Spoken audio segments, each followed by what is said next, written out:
संपूर्ण ब्रह्मांड के दिव्य प्रकाश, अद्वैत वेदांत के प्रवर्तक, ब्रह्मज्ञानी आदि गुरु शंकराचार्य को कोटि कोटि नमन।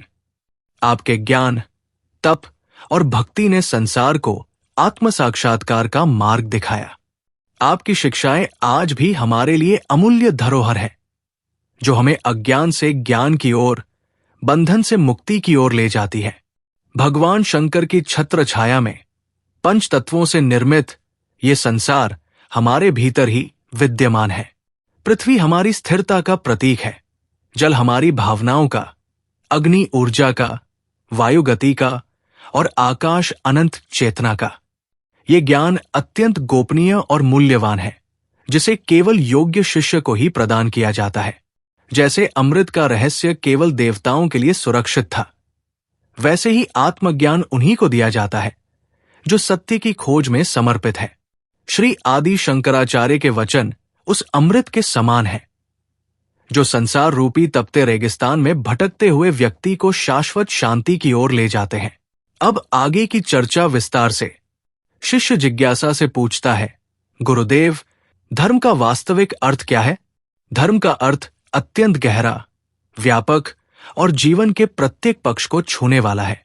धर्म शब्द संस्कृत के धरी धातु से बना है, जिसका अर्थ है धारण करना या संभाल कर रखना। ये परिभाषा ही धर्म का मूल रहस्य प्रकट करती है। धर्म वह आधार है जो संसार को संतुलित और व्यवस्थित बनाए रखता है।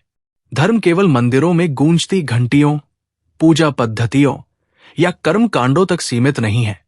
ये उन आदर्शों, मूल्यों और सिद्धांतों का सार है जो समाज, व्यक्ति और प्रकृति के लिए कल्याणकारी होते हैं। सत्य, अहिंसा, दया, न्याय, संयम, त्याग और सेवा जैसे गुण धर्म के मूल तत्व माने गए हैं। जिस प्रकार अग्नि का धर्म जलाना है, सूर्य का धर्म प्रकाश देना है और जल का धर्म शीतलता प्रदान करना है, उसी प्रकार मनुष्य का धर्म है सत्य में स्थित रहना, दया और परोपकार करना, अपने कर्तव्यों का पालन करना। धर्म केवल बाहरी क्रियाओं का विषय नहीं है, बल्कि ये मनुष्य के आंतरिक स्वरूप से जुड़ा हुआ है। धर्म का अर्थ है जो धारण करने योग्य है।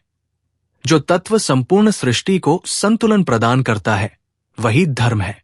ये वो शाश्वत सत्य है जो न समय के साथ बदलता है, न ही परिस्थितियों के प्रभाव में झुकता है।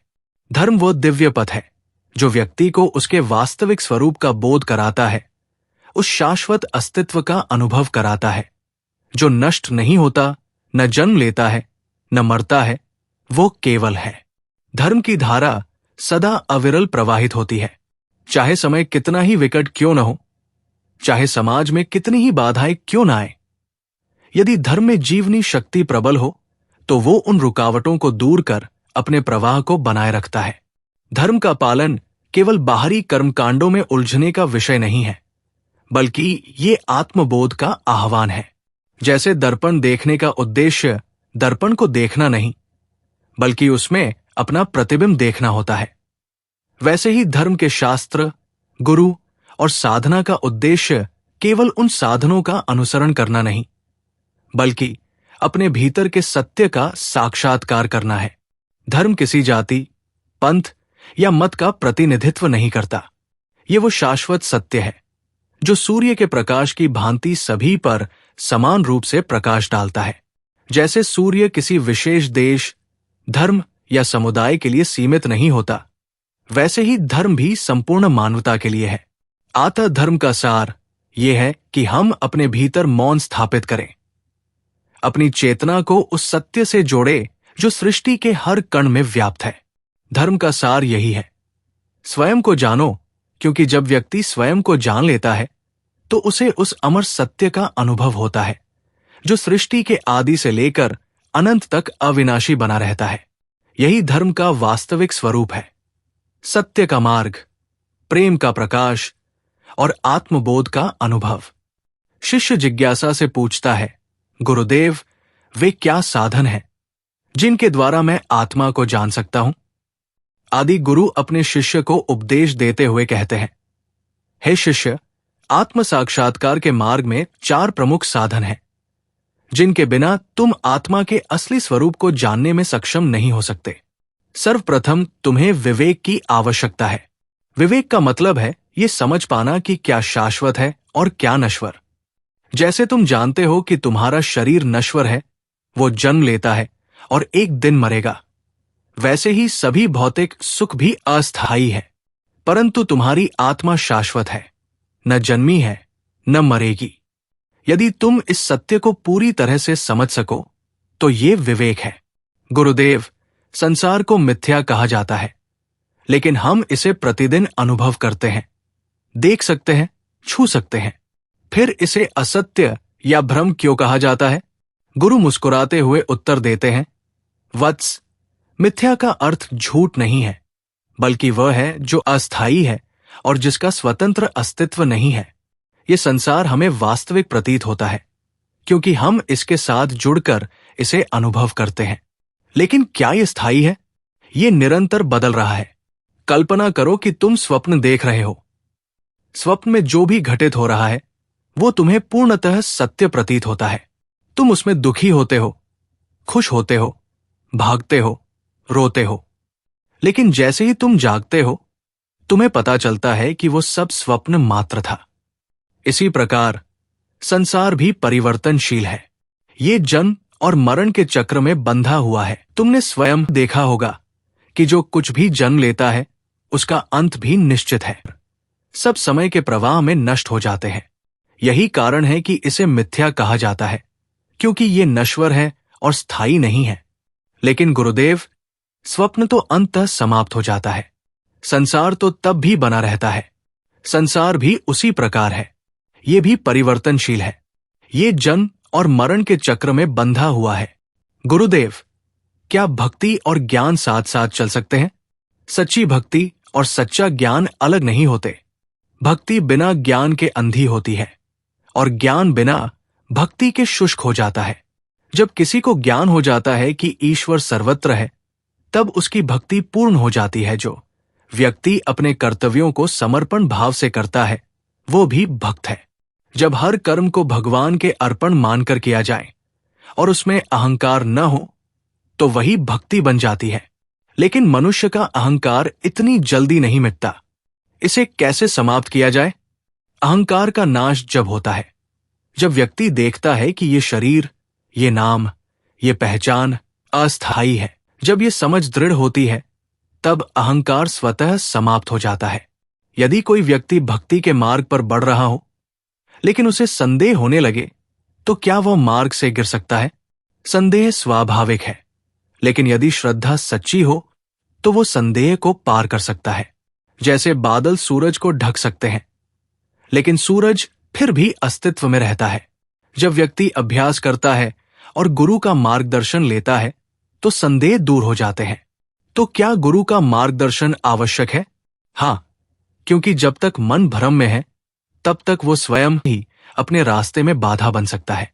गुरु प्रकाश की तरह होते हैं जो अंधकार को दूर करते हैं, लेकिन गुरु केवल राह दिखाते हैं। चलना शिष्य को स्वयं पड़ता है। गुरुदेव, क्या हर कोई सच्चे गुरु को पहचान सकता है? नहीं, क्योंकि मनुष्य अक्सर बाहरी आडंबर में फंस जाता है। सच्चा गुरु वो है जो शिष्य को स्वयं की खोज करने की प्रेरणा दे, न कि उसे अपने बंधन में रखे। जैसे दीपक स्वयं जलकर प्रकाश देता है, वैसे ही सच्चा गुरु अपने शिष्य को आत्मज्ञान की ओर ले जाता है। लेकिन हम ये कैसे पहचाने कि कोई गुरु वास्तव में ज्ञानी है? सच्चा गुरु वही है जो अहंकार रहित हो, जो स्वयं आत्म साक्षात्कार कर चुका हो और जिसका मार्गदर्शन केवल ज्ञान और प्रेम पर आधारित हो। सच्चा गुरु अपने शिष्य को बांधता नहीं, बल्कि उसे स्वतंत्र करता है। सच्चे गुरु को प्रकृति स्वयं पहचान लेती है। उसके मौन में उसके चारों ओर एक ऐसी दिव्य शक्ति का स्पंदन होता है जो बिना शब्दों के ही आत्मा को छू लेती है। वो तुम्हें जाति के बंधनों में नहीं बांधता। उसकी शिक्षा में कोई बड़ा प्रदर्शन नहीं होता। वो किसी चमत्कार का दावा नहीं करता। उसकी कृपा मात्र से ही शिष्य को उस सनातन त्रयी के वास्तविक स्वरूप का बोध होता है। सनातन शब्द का अर्थ है शाश्वत, अनादि, अविनाशी और सदैव रहने वाला। सनातन किसी एक धर्म, संप्रदाय या परंपरा का सीमित परिचायक नहीं है, बल्कि ये एक दिव्य सत्य है जो सृष्टि के आरंभ से ही विद्यमान है और सृष्टि के अंत के बाद भी रहेगा। सनातन का अर्थ केवल बाहरी नियमों, रीतियों या कर्म कांडों तक सीमित नहीं है। ये उस शाश्वत धर्म का प्रतीक है जो सभी जीवों के भीतर सत्य, अहिंसा, करुणा, दया और प्रेम के रूप में विद्यमान है। इसे न कोई जन्म दे सकता है, न कोई नष्ट कर सकता है। ये स्वयं में पूर्ण है। सनातन धर्म का मूल आधार वेद, उपनिषद, गीता और अन्य शास्त्र है। लेकिन इसका वास्तविक अर्थ है वो शाश्वत सत्य जो प्रत्येक आत्मा के भीतर नित्य प्रकाशित होता है।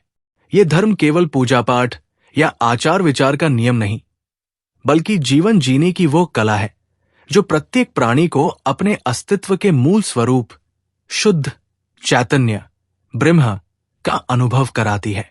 जैसे सूर्य का प्रकाश किसी विशेष जाति, धर्म या समुदाय के लिए सीमित नहीं होता, उसी प्रकार सनातन धर्म समस्त मानवता के लिए समान रूप से सुलभ है। यह हमें बताता है कि आत्मा अमर है, सत्य ही धर्म है और प्रत्येक जीव में वही दिव्यता छिपी हुई है। वो केवल एक बात कहता है, स्वयं को जानो। गुरुदेव, क्या आत्मज्ञान केवल गुरु की कृपा से ही प्राप्त होता है? गुरु का मार्गदर्शन प्रकाश की तरह होता है, लेकिन शिष्य को स्वयं उस प्रकाश में आगे बढ़ना होता है। जैसे सूरज के होने मात्र से अंधकार मिटता नहीं जब तक हम अपनी आंखें न खोलें, वैसे ही गुरु की कृपा भी तभी फलित होती है जब शिष्य स्वयं अभ्यास करता है, साधना करता है और सत्य की खोज में अडिग रहता है। लेकिन गुरुदेव, यदि कोई योग्य गुरु न मिले तो क्या किया जाए? यदि सच्चा गुरु न मिले तो पहले अपने भीतर शुद्धता और विवेक उत्पन्न करो। जब साधक वास्तव में सत्य की खोज करता है और अपने भीतर की जिज्ञासा को प्रबल करता है, तो प्रकृति स्वयं उसे सही मार्गदर्शक तक पहुंचा देती है। गुरुदेव, क्या संसार में रहकर भी आत्मज्ञान संभव है? हाँ, संसार में रहते हुए भी आत्मज्ञान संभव है, क्योंकि आत्मा कहीं बाहर नहीं, बल्कि स्वयं के भीतर ही है। जो व्यक्ति संसार के बीच रहते हुए भी मन से उससे बंधा नहीं रहता, जो मोह को पार कर जाता है और जिसका चित्त स्थिर रहता है, वही सच्चे आत्मज्ञान को प्राप्त कर सकता है।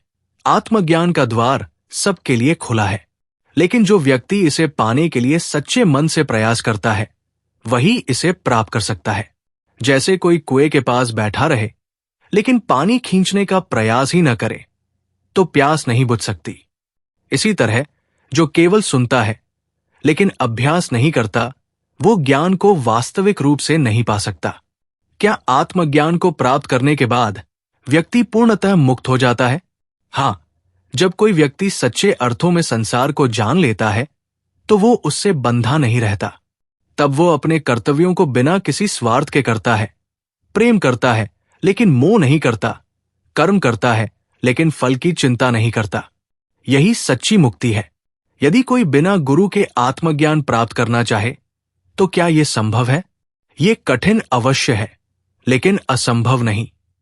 जैसे एक अज्ञानी यात्री बिना दिशा के भटक सकता है, वैसे ही बिना गुरु के साधक भ्रमित हो सकता है। गुरु हमारे जीवन में प्रकाश स्तंभ की तरह होते हैं, जो हमें सही राह दिखाते हैं। गुरु केवल ज्ञान नहीं देते, वे हमारे भीतर उस ज्योति को जगाते हैं जो पहले से ही वहां मौजूद होती है। मृत्यु का भय किससे उत्पन्न होता है और इसे कैसे दूर किया जा सकता है? मृत्यु का भय अज्ञान से उत्पन्न होता है। जब तक मनुष्य स्वयं को केवल ये शरीर मानता है, तब तक उसे मृत्यु का भय लगा रहता है। वो सोचता है कि उसके अस्तित्व का अंत हो जाएगा, लेकिन वास्तव में आत्मा न कभी जन्म लेती है और न ही कभी मरती है। वो सदा रहती है, जैसे सूर्य बादलों के पीछे छिप जाता है, लेकिन वास्तव में कभी बुझता नहीं। लेकिन गुरुदेव, जब किसी प्रियजन की मृत्यु होती है, तब मन दुखी क्यों होता है? ये दुख भी मोह और आसक्ति से उत्पन्न होता है। हम शरीर से जुड़े होते हैं, भावनाओं से बंधे होते हैं। इसलिए जब कोई हमारा अपना हमें छोड़कर चला जाता है, तो हमें दुख होता है।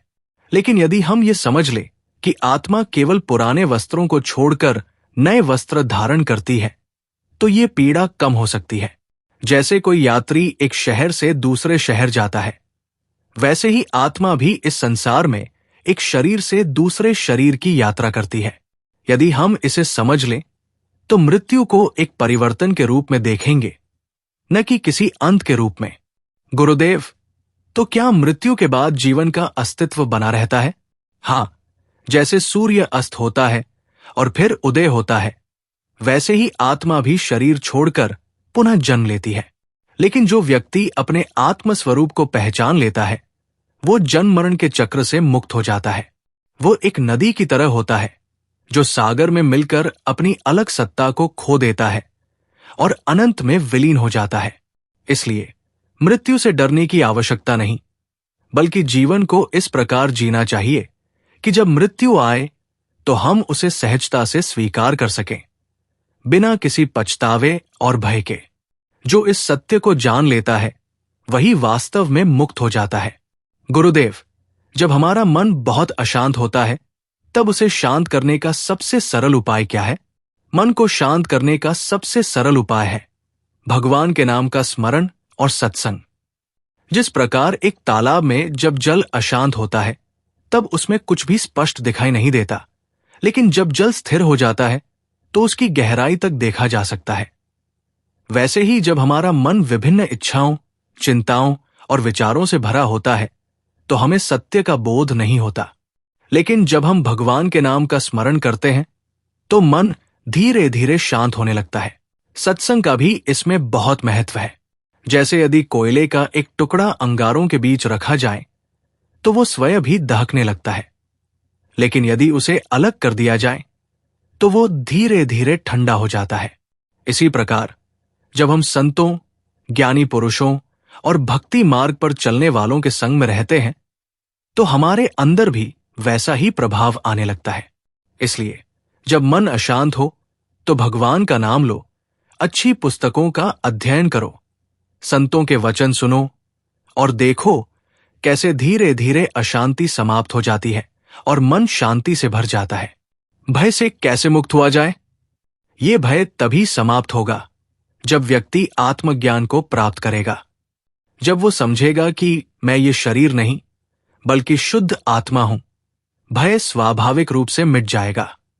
संसार में दो तरह के लोग होते हैं, एक वे जो मृत्यु से डरते हैं और जीवन भर इससे बचने का प्रयास करते हैं, और दूसरे वे जो सत्य को जानकर निर्भय रहते हैं। जो इस सत्य को जान जाता है वो जीवन को भी पूरी तरह जीता है और मृत्यु को भी सहजता से स्वीकार करता है। कई बार हम बहुत प्रार्थना करते हैं, फिर भी हमारी इच्छाएं पूरी नहीं होती। तब हमें क्या सोचना चाहिए? जब बच्चा अपनी मां से कोई चीज मांगता है और मां उसे वह चीज नहीं देती, तो क्या इसका अर्थ यह होता है कि मां को अपने बच्चे से प्रेम नहीं है? नहीं, मां अपने बच्चे की भलाई के लिए वही देती है जो वास्तव में उसके लिए सही होता है। उसी प्रकार जब हम भगवान से कुछ मांगते हैं और वो हमें नहीं मिलता, तो इसका अर्थ ये नहीं कि भगवान हमारी प्रार्थना नहीं सुन रहे, बल्कि इसका अर्थ ये है कि वे हमें उससे भी कुछ उत्तम देना चाहते हैं। हमारी दृष्टि सीमित होती है, हम केवल वर्तमान परिस्थितियों को देखकर अपनी इच्छाएं बनाते हैं, लेकिन भगवान अतीत, वर्तमान और भविष्य सभी को जानते हैं और हमारे लिए सबसे उत्तम निर्णय लेते हैं। इसलिए सच्ची भक्ति का अर्थ ये नहीं कि हमारी हर मांग पूरी हो, बल्कि ये समझ होना चाहिए कि जो कुछ भी हो रहा है वो हमारे जीवन के उत्थान के लिए हो रहा है। जब ये भाव आ जाता है तो मनुष्य प्रसन्नचित्त और निर्भर हो जाता है। गुरुदेव, क्या यह संभव है कि संसार में रहते हुए भी व्यक्ति पूर्ण रूप से मुक्त और आनंदित रह सकता है? हाँ, निश्चय ही। मुक्ति बाहर से नहीं बल्कि भीतर से प्राप्त होती है। संसार को छोड़ना आवश्यक नहीं, बल्कि संसार में रहते हुए भी मोहमाया से मुक्त रहना ही सच्ची मुक्ति है। जिस प्रकार समुद्र में तैरने वाला यदि जल से बंधा न हो तो वो समुद्र में रहते हुए भी डूबता नहीं, लेकिन यदि जल में आसक्ति आ जाए तो वो डूबने लगता है। वैसे ही यदि हम संसार में रहते हुए भी उसमें लिप्त न हो तो हम मुक्त ही रहते हैं। संसार में कई महापुरुष हुए हैं जिन्होंने गृहस्थ जीवन जीते हुए भी आत्म साक्षात्कार प्राप्त किया। राजा जनक, सुदामा, ये सभी संसार में रहते हुए भी मुक्त थे, क्योंकि उन्होंने अपने मन को संसार से नहीं बल्कि भगवान से जोड़ा था। इसलिए बात संसार को छोड़ने की नहीं है, बल्कि अपने भीतर सही दृष्टि और वैराग्य उत्पन्न करने की है। जब हम कर्म करें लेकिन फल की आसक्ति से मुक्त रहें, जब हम परिवार और समाज के उत्तरदायित्व निभाएं लेकिन अपने वास्तविक स्वरूप को न भूलें, तब हम संसार में रहते हुए भी मुक्त ही होते हैं। लेकिन गुरुदेव, कुछ लोग तो जीवन भर भक्ति करते हैं, फिर भी उन्हें कष्ट क्यों सहने पड़ते हैं? वत्स, ये प्रश्न सरल लग सकता है, लेकिन इसका उत्तर जीवन के सबसे गूढ़ रहस्यों में से एक है। इसे समझने के लिए हमें दो सत्य को जानना होगा। संसार में जो कुछ भी घटित होता है वो केवल संयोग नहीं, बल्कि हमारे ही कर्मों का फल है। जब कोई बीज बोया जाता है तो वो समय आने पर अंकुरित होता ही है, चाहे वो मीठे फल का पेड़ हो या कांटों से भरी झाड़ी। इसी प्रकार हमारे भूतकाल के कर्म हमारे वर्तमान जीवन में फल देते हैं। जब कोई भक्त भगवान की शरण लेता है तो भगवान उसके कर्मों को नष्ट नहीं करते, बल्कि उनकी तीव्रता को कम कर देते हैं। जैसे आग में डाले गए सूखे लकड़े जल्दी जलकर भस्म हो जाते हैं। कष्ट कभी कभी हमें तोड़ने नहीं बल्कि निखारने के लिए आते हैं।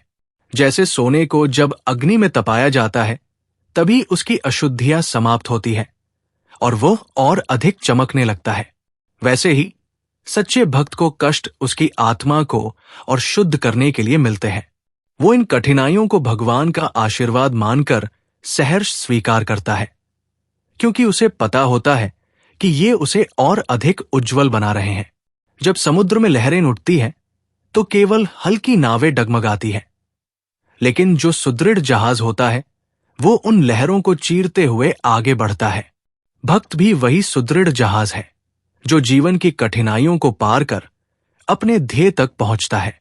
लेकिन यदि कोई भगवान तक नहीं पहुंच सकता तो उसे क्या करना चाहिए? वत्स, संसार में जो भी कार्य तुम्हें मिला है उसे पूर्ण ईमानदारी और समर्पण भाव से करो। संत कहते हैं, कर्म ही राम है, अर्थात जो भी कार्य करो उसमें पूर्ण निष्ठा और समर्पण रखो। कोई भी व्यक्ति किसी भी जाति, धर्म या वर्ग का हो, उसे जो कार्य सौंपा गया है वही उसका धर्म है। ये मानकर कार्य करो कि भगवान ने तुम्हें उसी कार्य के लिए चुना है, तुम्हारी बुद्धि और योग्यता के अनुसार। जो व्यक्ति जैसा सोचता है अंततः उसे वही प्राप्त होता है। भगवान कहीं बाहर नहीं है, वे तो कण कण में व्याप्त है।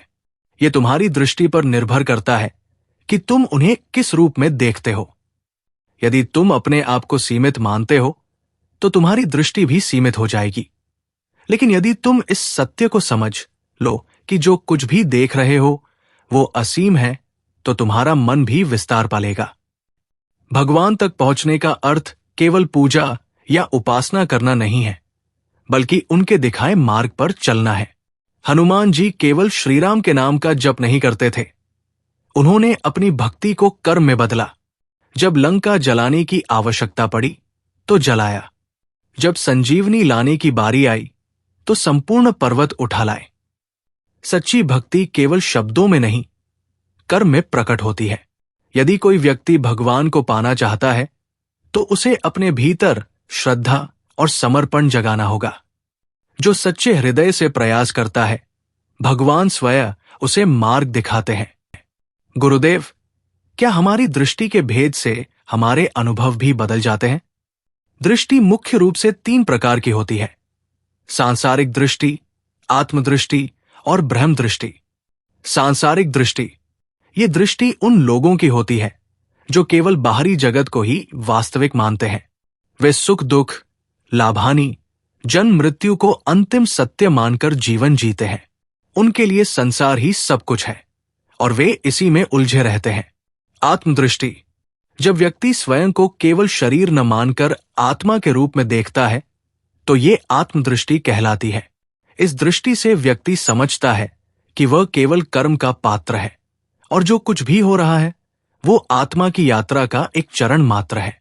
ब्रह्म दृष्टि, ये दृष्टि उस स्थिति को दर्शाती है जब व्यक्ति संपूर्ण सृष्टि को एक ही ब्रह्म का विस्तार समझता है। यहां कोई भेदभाव नहीं रहता, कोई संकीर्णता नहीं रहती।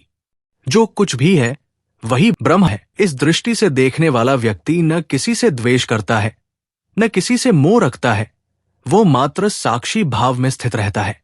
एक ही घटना को 3 अलग अलग दृष्टिकोण से देख सकते हैं। मान लो किसी व्यक्ति ने तुम्हें अपमानित कर दिया। सांसारिक दृष्टि, तुम क्रोधित हो जाओगे और प्रतिशोध की भावना रखोगे। आत्मदृष्टि, तुम समझोगे कि यह कर्म का फल है और इसे धैर्यपूर्वक सहन करोगे। ब्रह्म दृष्टि, तुम्हें कोई अपमानित कर ही नहीं सकता, क्योंकि आत्मा और ब्रह्म को कोई क्षति पहुंचा ही नहीं सकता। इसीलिए यह तुम्हारी दृष्टि पर निर्भर करता है कि तुम भगवान को किस रूप में देखते हो, सांसारिक रूप में, आत्मिक रूप में या ब्रह्म रूप में। गुरुदेव, जब कोई व्यक्ति आत्मज्ञान की ओर बढ़ता है तो क्या उसका प्रभाव केवल उसी तक सीमित रहता है? नहीं।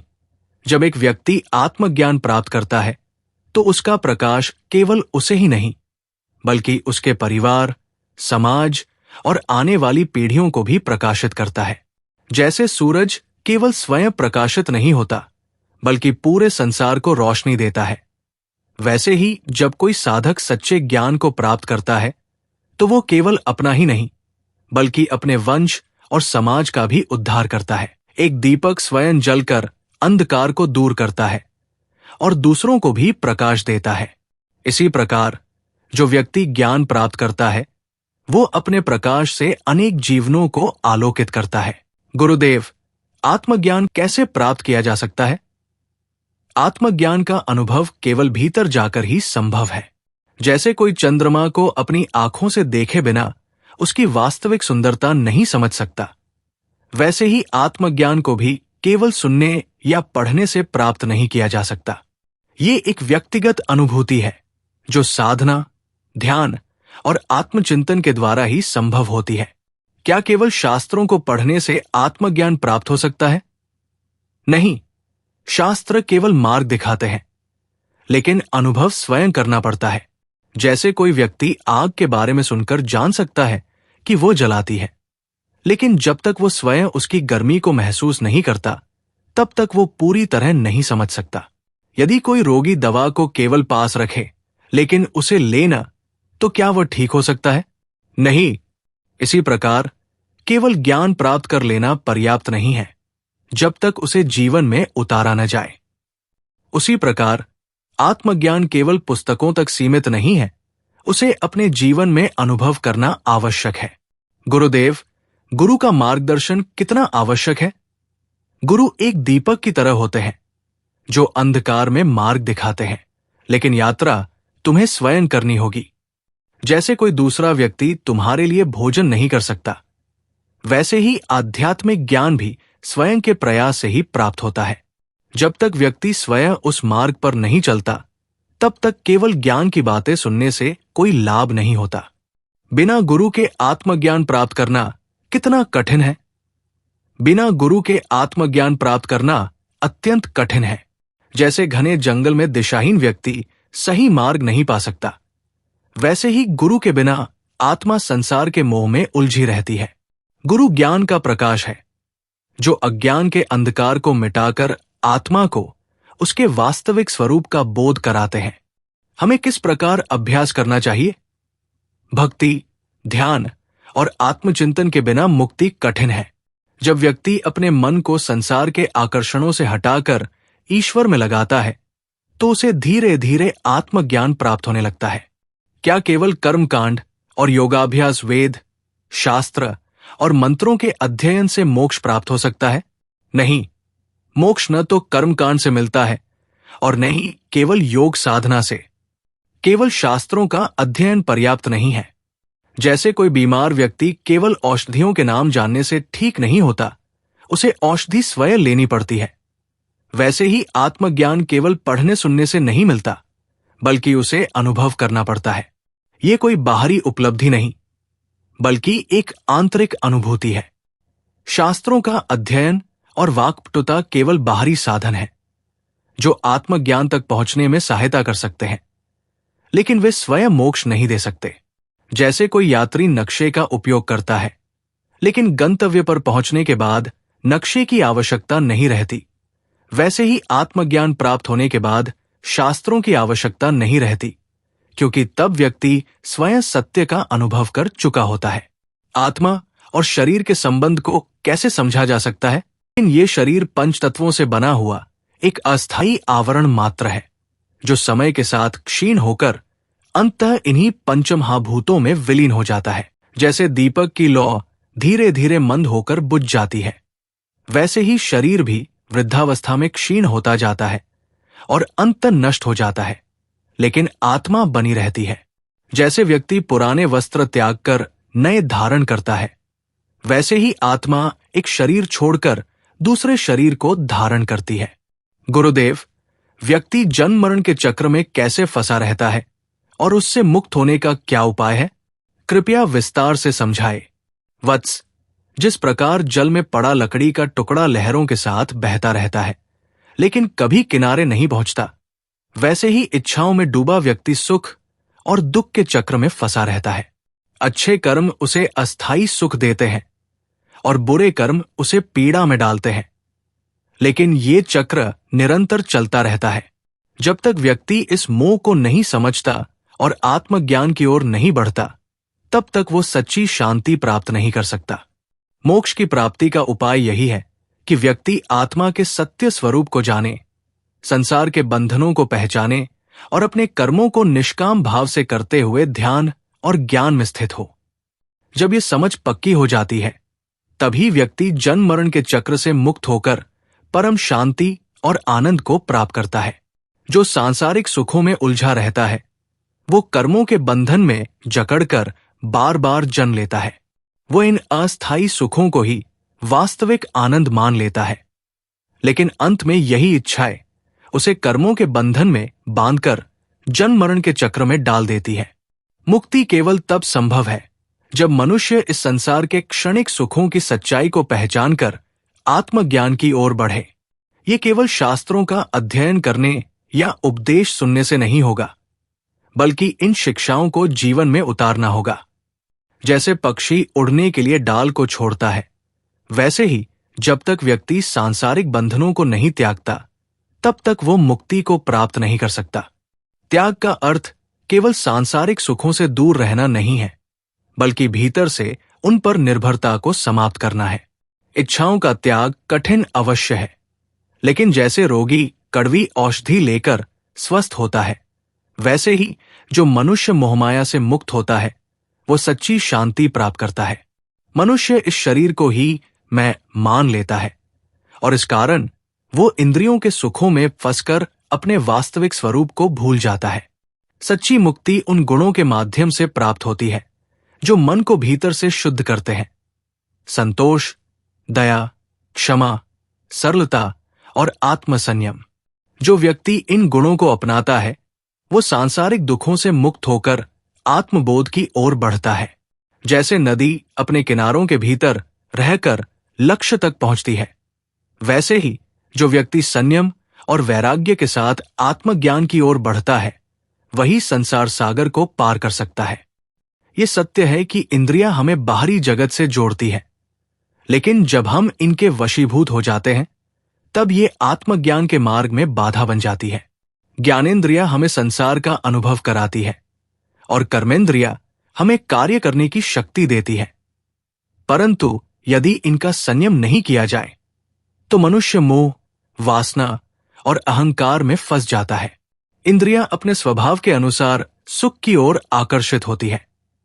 कान मधुर ध्वनि सुनना चाहते हैं, आंखें सुंदर दृश्य देखना चाहती है, जीभ स्वादिष्ट भोजन की ओर भागती है, त्वचा कोमल स्पर्श की चाह रखती है और नाक सुगंधित वायु की लालसा करती है।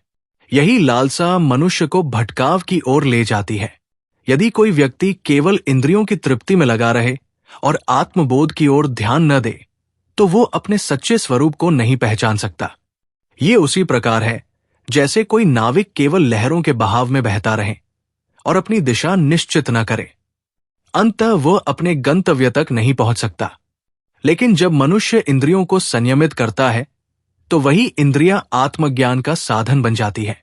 जैसे घोड़े की लगाम थामकर उसे नियंत्रित किया जाए तो वो यात्रा को सुगम बना देता है, वैसे ही यदि इंद्रियों को संयमित किया जाए तो वे आत्मबोध की ओर ले जाती है। शरीर में प्रवाहित होने वाली 5 प्रकार की वायुएं भी हमारे मानसिक और शारीरिक स्वास्थ्य को नियंत्रित करती है। यदि ये संतुलित रहें तो मनुष्य शारीरिक और मानसिक रूप से स्वस्थ रहता है। लेकिन यदि इनका संतुलन बिगड़ जाए तो ये आध्यात्मिक उन्नति में बाधा बन सकता है। प्राण वायु जीवन का आधार है, जो श्वास प्रश्वास को नियंत्रित करती है। इसका असंतुलन मानसिक अशांति और थकान उत्पन्न कर सकता है। अपान वायु शरीर से मलमूत्र और विकारों को बाहर निकालती है। इसका असंतुलन शरीर में अशुद्धियां उत्पन्न करता है। समान वायु पाचन तंत्र को सुचारू रूप से चलाती है। उदान वायु सोचने और बोलने की क्षमता को प्रभावित करती है और व्यान वायु पूरे शरीर में ऊर्जा का संचार करती है। जब ये वायुएं संतुलित रहती है तब शरीर और मन स्वस्थ रहता है, और जब मन स्वस्थ रहता है तब आत्मज्ञान की प्राप्ति सरल हो जाती है।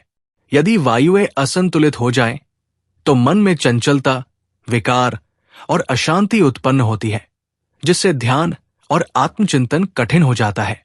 मन, बुद्धि, चित्त और अहंकार भी आत्मा को भ्रमित कर सकते हैं। मन इंद्रियों की इच्छाओं में उलझा रहता है, बुद्धि निर्णय लेने में भ्रमित हो सकती है, चित्त स्मृतियों के भार से घिरा रहता है और अहंकार स्वयं को सबसे श्रेष्ठ मानकर सत्य से दूर ले जाता है। जब तक इन चारों को साधा नहीं जाता तब तक आत्मज्ञान संभव नहीं होता। जो व्यक्ति इंद्रियों, मन और वायुओं को संतुलित करता है वही आत्मा के शुद्ध स्वरूप को पहचान सकता है। जैसे कोई चट्टान पर बहते जल को रोक दे तो उसमें गहराई आ जाती है, वैसे ही जब मनुष्य इंद्रियों के बहाव को रोककर आत्मदर्शन की ओर बढ़ता है तब वो सच्ची शांति और मुक्ति प्राप्त करता है। यही आत्मज्ञान का मार्ग है। ये ज्ञान अत्यंत महत्वपूर्ण है, क्योंकि इससे ये स्पष्ट होता है कि हमारा अस्तित्व केवल स्थूल शरीर तक सीमित नहीं है, बल्कि सूक्ष्म शरीर के माध्यम से ही हमारी इच्छाएं, भावनाएं और कर्म संचालित होते हैं। स्थूल शरीर 5 महाभूतों से बना है और नश्वर है, लेकिन सूक्ष्म शरीर इसे गति और चेतना प्रदान करता है। सूक्ष्म शरीर के बिना न तो कोई इच्छा उत्पन्न हो सकती है और न ही कोई कार्य संपन्न हो सकता है। जैसे किसी यंत्र को चलाने के लिए विद्युत शक्ति आवश्यक होती है, वैसे ही सूक्ष्म शरीर के घटक मन, बुद्धि, चित्त और अहंकार हमारे कर्मों को दिशा देते हैं। जब मनुष्य बाहरी संसार की ओर उन्मुख होता है तो इंद्रियां उसे भोगों में लिप्त कर देती है, और जब वो अंतर्मुखी होता है तो यही इंद्रियां आत्मज्ञान का साधन बन सकती है। उदाहरण के लिए, यदि आंखें बाहरी सौंदर्य में फंस जाएं तो मोह उत्पन्न होता है, लेकिन यदि वही आंखें आत्मचिंतन के लिए बंद कर ली जाएं तो ध्यान संभव हो जाता है। स्वप्न अवस्था इसका सबसे स्पष्ट उदाहरण है। जब शरीर शयन अवस्था में होता है तब भी मन विचार करता है, बुद्धि निर्णय लेती है और चित्त अनुभवों को जागृत रखता है। इसीलिए स्वप्न में जो कुछ घटता है वो वास्तविक लगने लगता है। यदि केवल स्थूल शरीर ही सत्य होता तो सोने के बाद किसी भी प्रकार का अनुभव संभव नहीं होता। यही सिद्ध करता है कि वास्तविकता केवल बाहरी अनुभवों तक सीमित नहीं है। आत्मा सूक्ष्म शरीर में रहते हुए भी स्वयं को स्थूल शरीर मानने लगती है, और यही अज्ञान का कारण है। जब मनुष्य इस सत्य को पहचान लेता है कि वो केवल ये शरीर नहीं है बल्कि शुद्ध चेतना है, तब उसे सच्चा आत्मबोध प्राप्त होता है।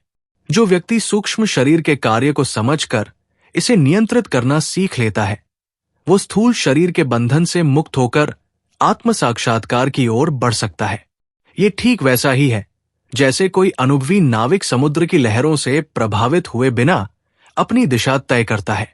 इसलिए यदि आत्मा को अपने शुद्ध स्वरूप में देखना है तो पहले मन को संयमित करना होगा, बुद्धि को जागरूक बनाना होगा, चित्त को पवित्र करना होगा और अहंकार का त्याग करना होगा। यही आत्मज्ञान की राह है। विवेक चूड़ामणि का प्रथम भाग समाप्त हुआ। इसमें हमने जाना कि आत्मबोध का मार्ग कैसा होता है, गुरु का महत्व क्यों है और विवेक के बिना जीवन की भटकी हुई अवस्था कैसी होती है। आगे के भागों में हम और गहराई से समझेंगे कि कैसे ज्ञान की साधना, वैराग्य और आत्मविचार हमें उस सत्य तक ले जाता है जो शाश्वत है, अविनाशी है। तो अगले भाग में मिलते हैं, जहां इस अद्भुत ग्रंथ के रहस्यमय मार्ग को और स्पष्ट किया जाएगा। इस चैनल को सब्सक्राइब करें और बेल नोटिफिकेशन दबाएं ताकि अगला भाग आपको सरलता से मिल सके।